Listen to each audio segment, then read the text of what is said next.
আসসালামু আলাইকুম বন্ধুরা। আজকে আমি আমাদের পঞ্চম লেকচার শুরু করব। পঞ্চম লেকচারে আমরা এজুরের সাবস্ক্রিপশন নিয়ে আলোচনা করব।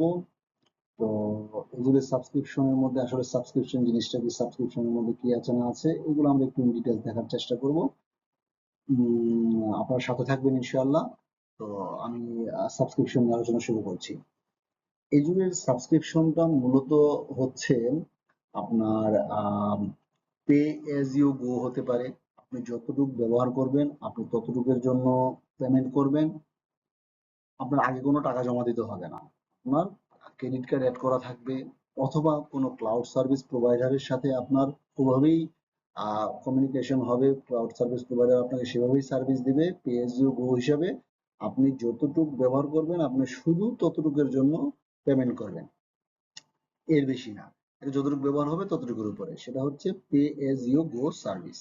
এছাড়াও আপনি আগে পেড হিসেবে নিতে পারেন, যে আপনি আগে আপনার ব্যালেন্স লোড করে নিলেন, সে ব্যালেন্স থেকে আপনার টাকা কাটতে থাকবে। তারপরে হচ্ছে আপনি 1 বছরের কন্ট্রাক্ট করে নিতে পারেন, যে আপনি 1 বছরের ইনস্ট্যান্স বা ডাটাবেস বা যে কোনো একটা সার্ভিস আপনি 1 বছরের জন্য ফিক্সড ব্যবহার করবেন। সেটার জন্য আপনি আগে পেমেন্ট করে নিতে পারেন।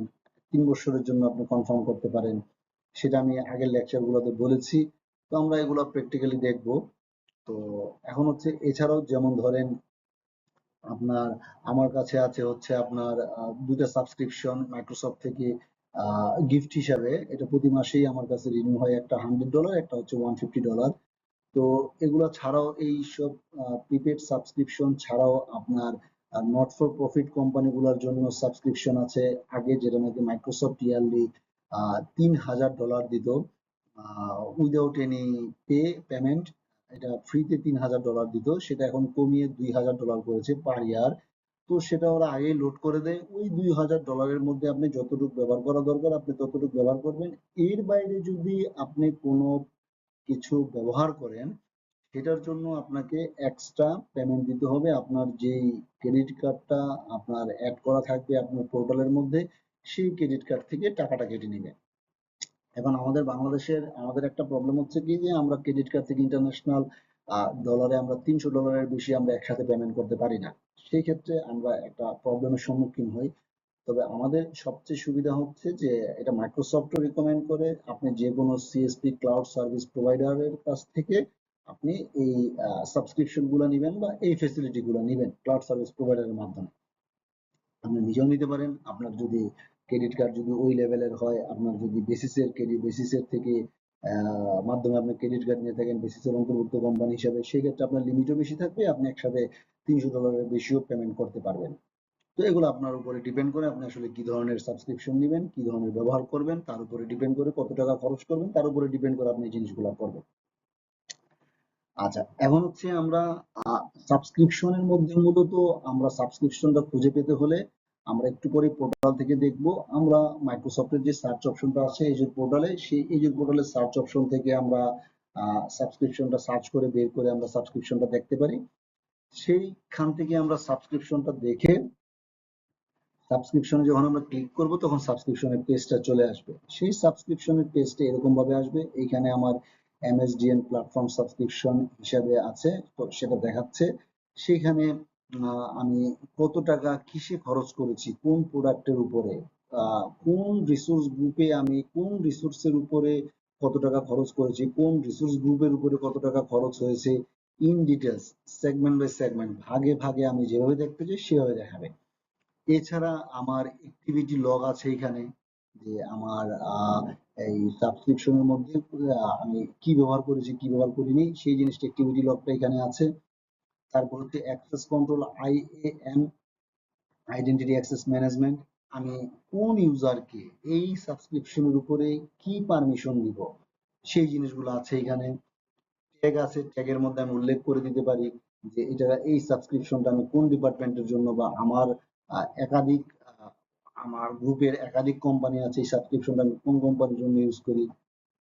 এছাড়াও আপনার ডায়াগনোসিস এবং প্রবলেমের যে প্রবলেম গুলো আছে সাবস্ক্রিপশনের, সেগুলো সলভ করার জন্য অপশন আছে, সিকিউরিটি অপশন আছে সাবস্ক্রিপশনের জন্য, সিকিউরিটি। তারপর হচ্ছে আপনার বিভিন্ন ইভেন্টের ইভেন্ট গুলো দেখতে পারবেন এই সাবস্ক্রিপশনের, যে ইভেন্ট গুলো কি কি হয়েছে না হয়েছে।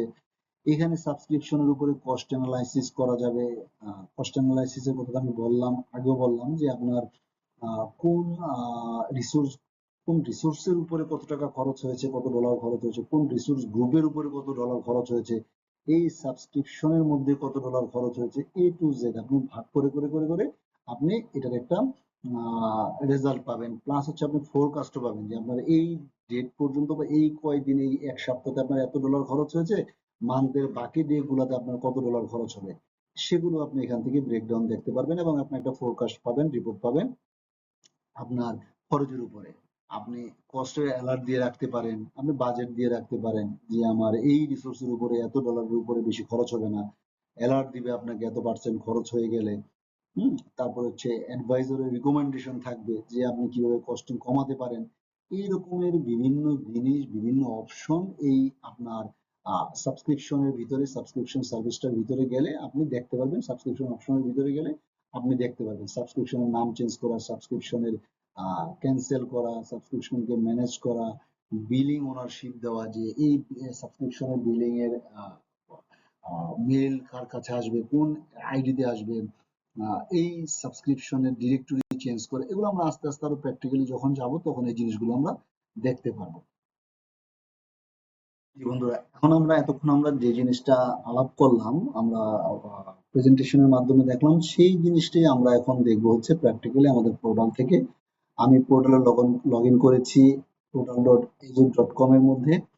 তো এটা হচ্ছে আমার এজুর পোর্টালের আমার লগ ইন অ্যাকাউন্ট, এই আইডি দিয়ে আমি লগ ইন করেছি। তো এখানে আমি রিসোর্সের মধ্যে আমাদের সাবস্ক্রিপশন দেখাচ্ছে এমএসডিএন এবং ভিজুয়াল স্টুডিও এন্টারপ্রাইজ সাবস্ক্রিপশন।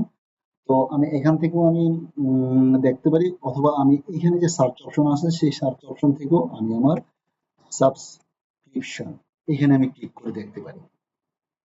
এখানে ক্লিক করলে আমার একটা সাবস্ক্রিপশন দেখাচ্ছে, কিন্তু আসলে মূলত হচ্ছে আমার সাবস্ক্রিপশন দুইটা আছে। এইখানে আমার এই সাবস্ক্রিপশনের কস্ট দেখাচ্ছে হচ্ছে 0.85 সেন্ট।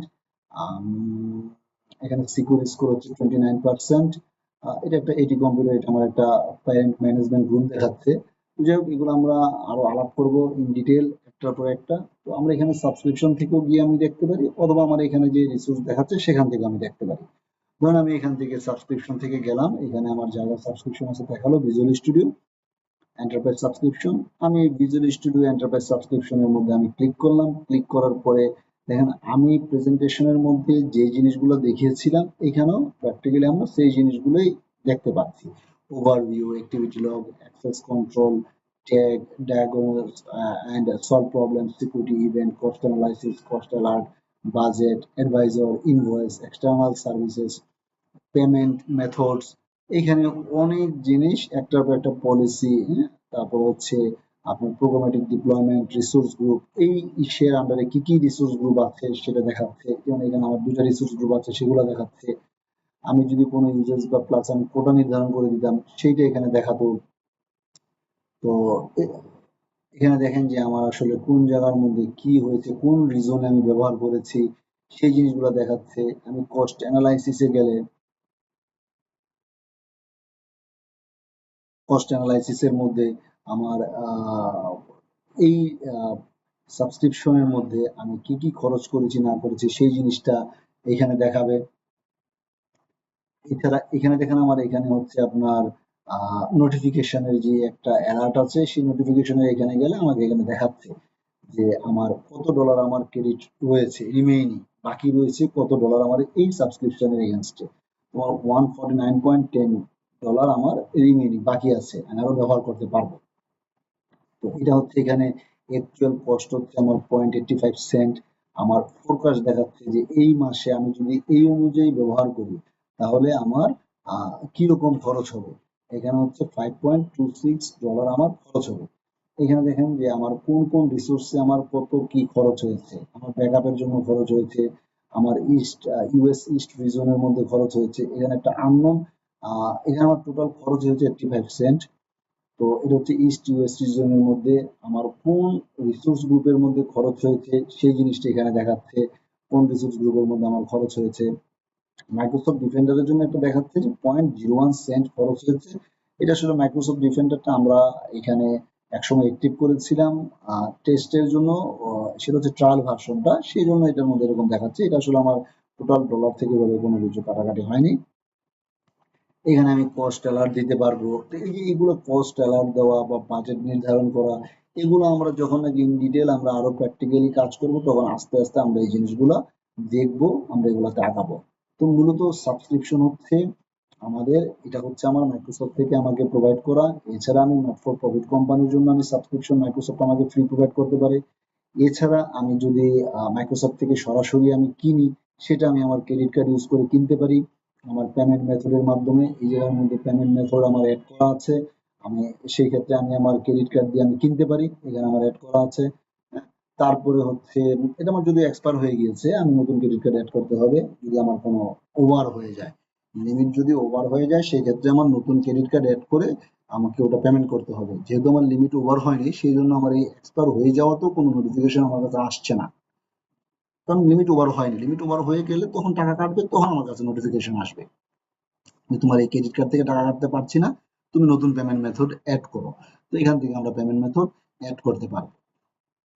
তো আর আমি, এটা হচ্ছে মাইক্রোসফট কেন সকল ক্লাউড সার্ভিস প্রোভাইডারই সাপোর্ট করে। আপনি ক্লাউড সার্ভিস প্রোভাইডার বলতে ধরেন মাইক্রোসফট, ওরা প্রোভাইড, ওরা মাইক্রোসফট বলেন, অন্যান্য সার্ভিস অ্যামাজন বলেন, হুয়াও বলেন, সবাই আপনাকে বলবে যে আপনি ভেন্ডরের মাধ্যমে আপনি এই জিনিসটা ব্যবহার করেন। তখন ভেন্ডরের মাধ্যমে ব্যবহার করলে আপনার সাপোর্ট টিকেট জেনারেট করা, আপনার সাপোর্ট টিকেট থেকে এ টু জেড আপনি সর্বপ্রকার সহযোগিতা, কারণ তাদের কাছে এক্সপার্ট থাকে ওই লেভেলের, আপনি সুবিধাগুলো পাবেন তাদের কাছ থেকে। তবে আপনি চাইলে নিজেও ম্যানেজ করতে পারেন। আমি যতগুলো কোম্পানিতে ছিলাম, আমি আমার পক্ষ থেকে এগুলো নিজেই ম্যানেজ করেছি। তারপরেও কোনো না কোনো কিছু না কিছু ক্ষেত্রে, হয়তো বড় ধরনের পারচেসের ক্ষেত্রে আমার ভেন্ডরের সহযোগিতা নিতে হয়েছে, কিন্তু নর্মালি আমি নিজেই ম্যানেজ করতাম। তো আপনারা চাইলে আপনারা নিজেরাও ম্যানেজ করতে পারেন, সেটা তো কোনো সমস্যা নেই। তো এই হচ্ছে আমাদের সাবস্ক্রিপশন সম্পর্কে ছোটখাটো ওভারভিউ। আমরা নেক্সট টিউটোরিয়াল গুলোতে ইনশাআল্লাহ আমরা আরো প্র্যাকটিক্যাল কাজে আমরা আগাবো পোর্টালের উপরে। প্রত্যেকটার মধ্যে একটু থিওরিটিক্যাল থাকবে এবং প্র্যাকটিক্যাল থাকবে। তো ইনশাআল্লাহ আমরা নেক্সট টিউটোরিয়াল গুলো থেকে আমরা প্র্যাকটিক্যালি আগাবো। তো সবাই সাথে থাকবেন আশা করি, এবং লাইক কমেন্ট শেয়ার ভুলবেন না সবাই, এবং সাবস্ক্রাইব করবেন অবশ্যই আমার চ্যানেলকে। ধন্যবাদ সবাইকে। আসসালামু আলাইকুম।